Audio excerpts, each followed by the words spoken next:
are in the Windsor Great Park. This was the original home of Herne the Hunter, the original woodlands that were called Windsor Great Forest. Now much smaller than it was before, but however still full of the ancient oaks, as you can see behind me. And tonight when it's dark, I'm going to tell you the story of Herne the Hunter.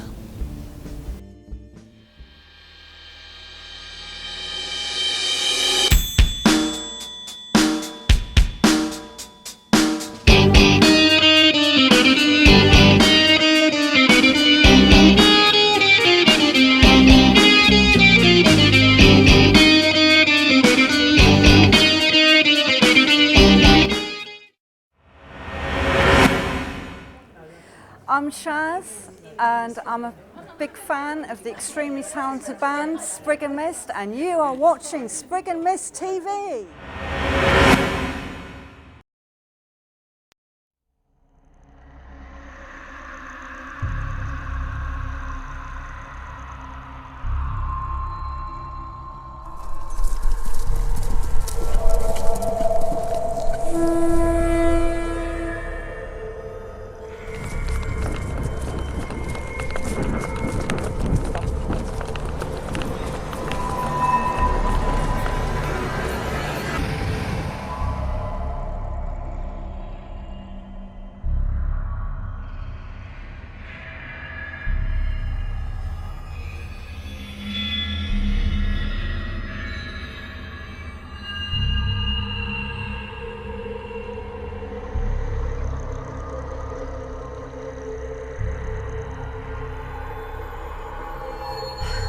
Hi, I'm going to tell you the story of Herne the Hunter.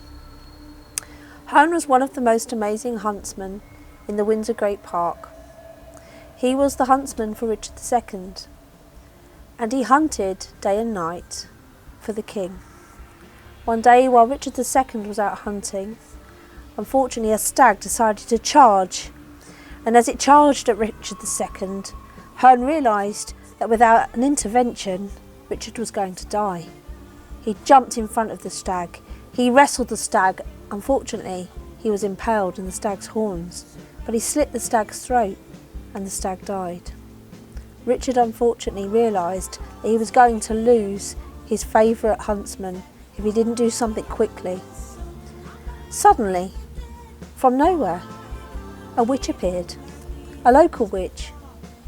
She offered quickly to rescue Herne. She cut off the horns from the stag's head and she bound them to Herne's, and then she ordered the other huntsman to take Herne on a stretcher to her lodge. They took Herne off to the lodge, and it was there that the king said, "Please, anything, just save my hunter." The witch decided she would save the hunter. There would be a price, of course.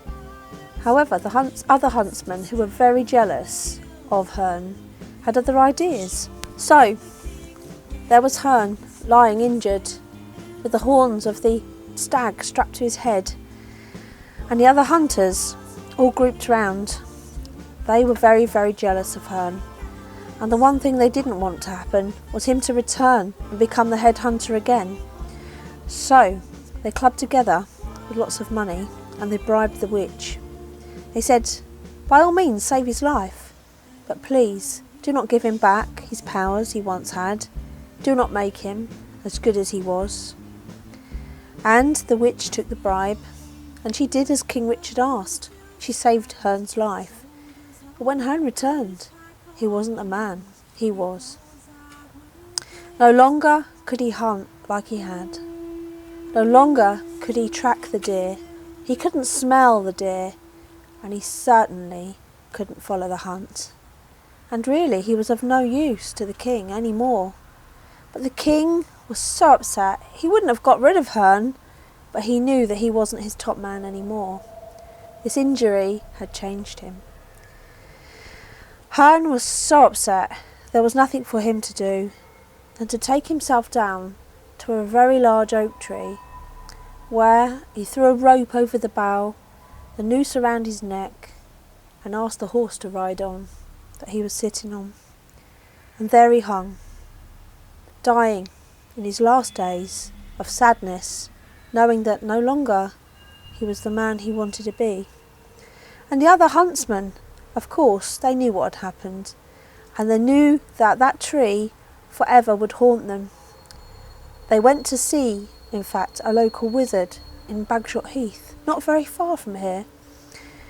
And the wizard said that in fact they would all be haunted forever by what they had done, and there was no going back.